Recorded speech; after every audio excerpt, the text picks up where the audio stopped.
یہ اس میں اعظم ہے، یہ وظیفہ ہے. یہ وظیفہ بتا رہا ہوں پھر آپ کو. ایک آج سے تقریباً کچھ دہائیوں پہلے کی بات ہے، زیادہ پرانی بات نہیں ہے. ایک آغا جعفر مجتہدی ہوتے تھے، بہت ہی جید عالم دین، اور ان کے لیے مختلف مراجع کی گواہی ہے کہ صاحب کرامات تھے. بسم اللہ الرحمن الرحیم. ان کے اپنے ذہن میں تھا کہ ہم جا کر ان سے جنہوں نے نبوت کا دعویٰ کیا ہے حضرت عیسیٰ کے بارے میں پوچھیں گے. وہ عیسائی تھے. اگر انہوں نے حضرت عیسیٰ علیہ السلام کی کوئی خدا نخواستہ برائی کی تو ہم سمجھ جائیں گے کہ یہ سچے نبی نہیں ہے. اس لیے کہ ہر آنے والا نیا بادشاہ وہ یہ چاہتا ہے کہ جو پرانا بادشاہ فرض کیجئے گزر چکا ہے اس کا ذکر نہ ہو، میرا ذکر ہو. اس کی بات نہ کرو، میری بات کرو. پاکستان کے سلسلے میں تو ایسا بہت ہی ہوتا ہے، آپ کو پتہ پولیٹیکل سسٹم کیا ہے یہاں پر. تو جو گزر چکا ہے وہ ختم، اب ہم ہیں. تو کہا ہم جائیں گے حضرت عیسیٰ کے بارے میں پوچھیں گے. اگر حضرت عیسیٰ کی انہوں نے ناگواری کا اظہار کیا تو ہم سمجھ جائیں گے کہ سچے نبی نہیں ہے.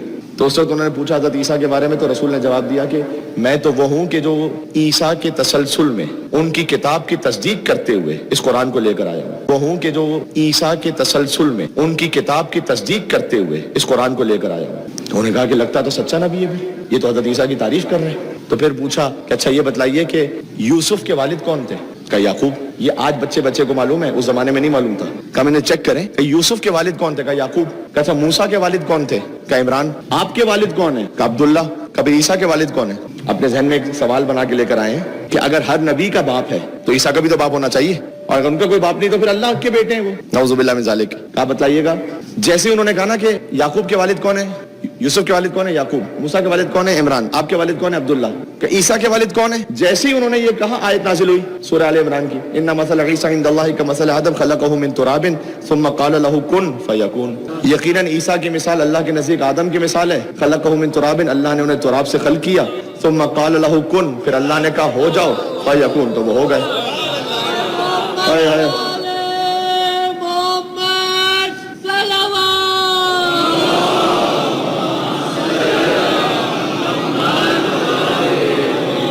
ساتھ رہیے گا میرے. آپ کو میں ایک لمحے میں ایک فضائل کی ایک معراج پہ لے کے چلنا چاہتا ہوں. آیت کیا نازل ہوئی؟ ان مثل عیسیٰ عند اللہ کمثل آدم، اللہ کے نزدیک عیسیٰ کی مثال آدم کی مثال ہے. خلقہ من تراب، اللہ نے مٹی سے خلق کیا. ثم قال له کن فیکون، پھر اللہ نے کہا ہو جاؤ تو وہ ہو گئے. اللہ جب کہتا ہے کن تو فیکون فوراً یہ ہوتا ہے یا 10 سال بعد ہوتا ہے؟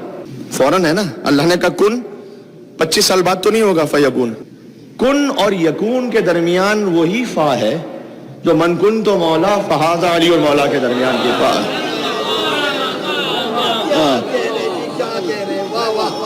ہے. بالکل جی. جب اللہ نے کہا کن پھر کہا فیکون فوراً. حضور نے کہا من کن تو مولا 25 سال بعد کے لیے نہیں کہا تھا. فوراً جیسے اللہ کے کن اور یکون میں فاصلہ نہیں ہے ویسے ہی اللہ کے محمد اور علی میں فاصلہ نہیں ہے. تو کن فیکون یا علی. تو جو کیجیے گا. اب جب ان کو حضور نے آیت سنائی تو اس کا مطلب حضور کیا کہنا چاہتے تھے کہ تم میرے پاس یہ سوال لے کر آئے ہو کہ عیسیٰ کا باپ کون ہے، تو کوئی نہ کوئی باپ ہوگا، اور اگر کوئی نہیں ہے تو پھر یہ کہ اللہ کے بیٹے نعوذ باللہ من ذالک. اس کا مطلب یہ ہوا کہ بیٹا ایک جگہ بیٹھ جائیے گا. ان مثل عیسیٰ عند اللہ کمثل آدم خلقہ من تراب ثم قال له کن فیکون، یعنی تم یہ کہنا چاہ رہے ہو کہ عیسیٰ اگر بغیر باپ کے آئے تو اللہ کے بیٹے ہیں، تو آدم تو بغیر باپ کے بھی آئے ہیں بغیر ماں کے بھی آئے ہیں.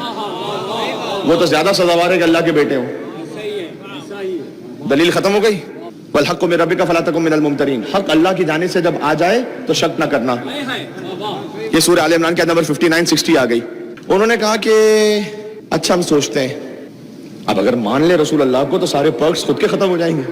تو ایسے ماننا آسان تھوڑی ہوتا ہے. کتنے ایسے لوگ ہیں کہ جو تشریح کو قبول کرتے ہیں، دل سے جانتے ہیں، بڑے بڑے علماء میں سے بھی.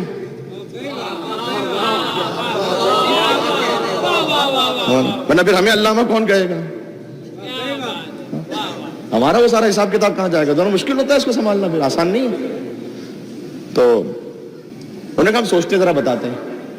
کچھ دنوں بعد آ کے کہا کہ ہماری سمجھ میں نہیں آ رہا، اور ارادہ یہ تھا کہ جب واپس جائیں گے نا نجران تو کہیں گے اپنی قوم سے کہ ہم تو گئے تھے جو آخری نبی ہونے کا دعوے دار ہے، ہماری سمجھ میں نہیں آیا. اب کوئی نہ سوشل میڈیا تھا کہ پتہ چلتا ہے کہ انہوں نے کیا بات کی تھی وہاں پر, کچھ بھی نہیں پتا. جیسے ہی وہ اٹھ کے جانے لگے قرآن نے زنجیر باندھ کے روک لیا. کہاں جا رہے ہو؟ فمن حاجک فیہ من بعد ما جاءک من العلم, اگر علم آنے کے بعد بھی کوئی کٹ حجتی کرتا رہے, فقل, تو اے رسول آپ کہہ دیجئے, تعالو, بلا لاؤ, ابنانا و ابناکم, تم اپنے بیٹوں کو, ہم اپنے بیٹوں کو, ونسانا ونساکم وانفسنا وانفسکم ثم نبتہل فنجعل لعنۃ اللہ علی الکاذبین. آ جاؤ. ایسے کیسے جا رہے ہو؟ جی اس وقت یہ پیش آیا. اور مباہلہ تو حضرت سیدہ کی فتح کا اعلان ہے.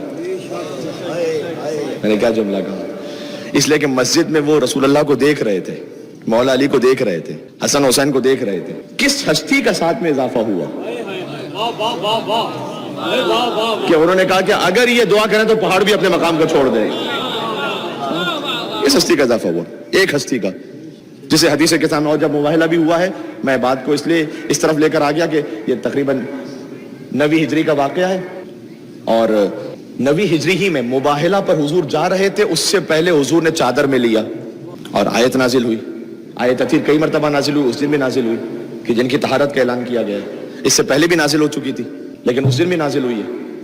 اور جب وہ آیت نازل ہوئی تو حضور مکرم کے 6 مہینے تک سیدہ سلام اللہ علیہ کے دروازے پر کھڑے ہو کے کہتے رہے کہ السلام علیکم یا اہل بیت النبوہ, اے نبوت کے اہل بیت آپ پر سلام ہو. میں بات کو تمام کر دوں کہ جب پنجتن پاک تشریف لے گئے تو انہوں نے مباہلہ نہیں کیا. آخری سوال, اللہ کی طرف سے لعنت آ گئی تھی جھوٹوں پر, انہوں نے لعنت لی نہیں. ایک سوال پوچھ رہا ہوں, اللہ کی طرف سے لعنت آئی تھی, انہوں نے قبول نہیں کی, انہوں نے کہا کہ ہم تو کر ہی نہیں رہے موبائل. پتہ ہے پہنچے گی کہاں؟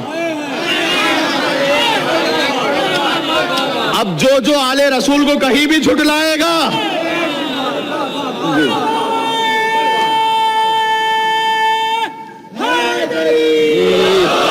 یہ والی بات. دیکھیں جب ایک بلندر نعرہ لگ چکا ہو تو پھر سلوات بھی پھر بلندر ہی بھیجا کریں محمد.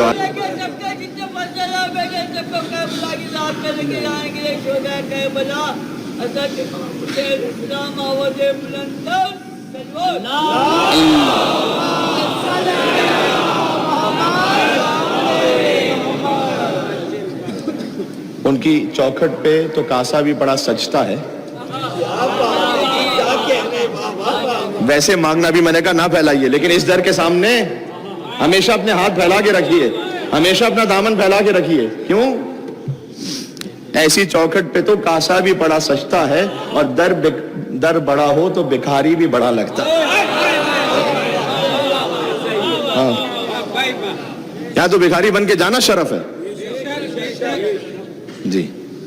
اور جو اس در کا ایسا تسلیم شدہ فقیر تھا, اسے جو میں بات کہہ رہا تھا, سلمان, جب وہ خندق کھودی بھی گئی تھی نا تو اتنی محنت سے کھودی گئی کہ مہاجرین کہہ رہے تھے کہ ہم نے زیادہ خندق کھودی, اور انصار کہہ رہے تھے ہم نے زیادہ خندق کھودی, اور ایک سلمان رہ گئے تھے جو نہ مہاجرین میں سے تھا نہ انصار میں سے. تو ہر ایک چاہ رہا تھا یہ ہم میں سے ہو جائیں یا ہمارے ساتھ ہو جائیں. حضور نے کہا نہ تم میں سے نہ تم میں سے, سلمان و منا اہل البیت,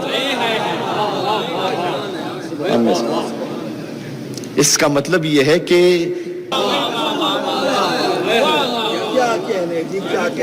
ان کے در کا کوئی فقیر بن جائے. عزیزوں, ایک شہر ہے آخن جرمنی کا, میں نے کہا ان کے در کا فقیر. آج سے تقریباً کچھ دہائیوں پہلے کی بات ہے, زیادہ پرانی بات نہیں ہے. ایک آغا جعفر مجتہدی ہوتے تھے, بہت ہی جید عالم دین, اور ان کے لیے مختلف مراجع کی گواہی ہے کہ صاحب کرامات تھے. ان کے ایک خاص شاگرد تھے جن کا نام تھا سید مہدی. وہ کہتے ہیں کہ میں انجینئرنگ پڑھنے کے لیے ایران سے گیا تھا جرمنی, کہ ایک دن میں اپنے گھر میں داخل ہوا تو میں نے دیکھا کہ ایک رقعہ ہے چھوٹا سا, اور اس رقعے کو میں نے دیکھا تو اس میں لکھا ہوا تھا کہ میں جعفر آغا مجتہدی ہوں, اور جرمنی کا فلاں ایک علاقہ ہے آخن, اس مقام پر پہنچو تم. تو کہتے ہیں میں بڑا تعجب میں آیا کہ میں تو ان کو ایران چھوڑ کر آیا تھا, یہ یہاں کیا کر رہے ہیں. بہرحال میں جب وہاں پہنچا تو میں نے دیکھا کہ چوٹی ہے, بلندی ہے. وہاں پر گیا تو دیکھا کہ آغا جعفر مجتہدی موجود ہیں, اور ایک بوڑھی خاتون جو زاروں قطار رو رہی ہے, اس کا ایک جوان بیٹا جو بستر پر سیدھا بیٹھا ہوا ہے. وظیفہ بتا رہا ہوں پھر آپ کو. ایک میں نے اس بوڑھی خاتون سے کہا کہ آغا جعفر مجتہدی آپ کے گھر کے باہر ہیں, آپ یہاں بیٹھی ہیں, آپ کا بیٹا یہاں بستر پہ بیٹھا ہوا ہے, کیا ماجرا ہے؟ اس نے کہا کہ میرے شوہر کا انتقال ہو گیا اور ہم کرسچن ہیں, میرے شوہر کا انتقال ہو گیا اور 2-3 دن بعد ڈائگنوز ہوا کہ میرے بیٹے کو کینسر ہے اور اب میرا بیٹا بھی 6 مہینے میں مر جائے گا. تو میری تو دنیا ہی اجڑ گئی. یہاں تک کہ میرے بیٹے کی ایک ایسی حالت ہو گئی کہ بستر پہ پڑا رہتا تھا, تکلیف سے کراہتا رہتا تھا کہ ایک مرتبہ میں نے زاروں قطار رو کر اپنے بیٹے کے پاس بستر پہ بیٹھ کر اس کو پکڑ کر میں نے کہا کہ اے بی بی مریم, کرسچن تھے یہ, اے بی بی مریم میرے بیٹے کو شفا عطا کریں, اس لیے کہ میرا ایک واحد آخری آسرا ہی ہے. کہتے ہیں میں پکار رہی تھی رو رو کر کہ میں نے دیکھا کہ جیسے دفتن ایک مکاشفہ ہوا اور ایک خاتون مجھ سے مخاطب ہے اور وہ کہتی ہیں کہ میں ہوں مریم, لیکن اس وقت میں شفا نہیں دے سکتی تمہارے بچے کو. تو کہتے ہیں میں نے ان سے کہا کہ آپ کیسے شفا نہیں دے سکتی, آپ کا بیٹا تو مردوں کو زندہ کر دیتا تھا. کہ اس لیے کہ اس وقت ولایت کسی اور کے ہاتھ میں ہے, اس وقت ولایت کسی اور کے ہاتھ میں, انہیں پکارو. تو کہتے ہیں میں کیا پکاروں؟ تو ایک مرتبہ انہوں نے کہا کہ آخری ایک نبی ہیں جو میرے بیٹے عیسیٰ کے بھی سردار ہیں اور ان کی ایک بیٹی ہیں کہ جو مجھ سے افضل ہیں اور میں ان کی کنیز ہوں, اور ان کے ایک آخری بیٹے حجت ہیں جو اس وقت زندہ ہیں کہ میرے بیٹے ان کے پیچھے نماز پڑھیں گے. اور پھر 3 نام اس نے لیے, یا محمد, یا فاطمہ, یا مہدی, کہ یہ پکارو. کہتے ہیں مجھے اور کچھ نہیں یاد رہا, کچھ نہیں سمجھ میں آیا, بس میں گڑ گڑا کر کہنے لگی یا محمد یا فاطمہ یا مہدی, یا محمد یا فاطمہ یا مہدی. یہ کہتی رہی کہ یہ آغا جعفر مجتہدی اچانک آئے, کیونکہ ان کے لیے کہا جاتا ہے کہ حضرت حجت کی طرف سے مامور ہوتے تھے کچھ جگہوں پہ جا کے شفا دینے کے لیے. تو وہ پہنچے, وہ گھر میں داخل ہوئے, میرے دق الباب کے گھر میں داخل ہوئے اور انہوں نے بھی یہی نام دہرانا شروع کیے میرے بیٹے کو پکڑ کے, لیکن ایک نام اور لیا جو مجھے یاد نہیں ہے. یہ 3 نام تو وہ کہہ رہے تھے, ایک نام اور بھی لیا جو مجھے یاد نہیں ہے. بس وہ لیا انہوں نے نام, اور میرا بیٹا ایسا لگا بالکل پسینے میں بھیگ رہا ہے اور شفا مل گئی, سیدھا ہو کے بیٹھ گیا. تو آگا وہ سید مہدی کہتے ہیں کہ میں فوراً آگا جعفر مجتہدی کے پاس کہ آپ نے یہ 3 نام تو مجھے سمجھ میں آ گئے, یہ اس میں اعظم ہے, یہ وظیفہ ہے, یہ 4تھا نام کون سا لیا تھا؟ انہوں نے کہا ایک یا علی کہہ کے اسے اٹھا دیا تھا بستر سے, یا محمد, یا علی, یا فاطمہ, یا مہدی. کہتے میں نے یہ کہا تھا. یہ وظیفہ نام, یا محمد, یا علی, یا فاطمہ, یا مہدی. حسین ہے تکمیل پنجتن. اب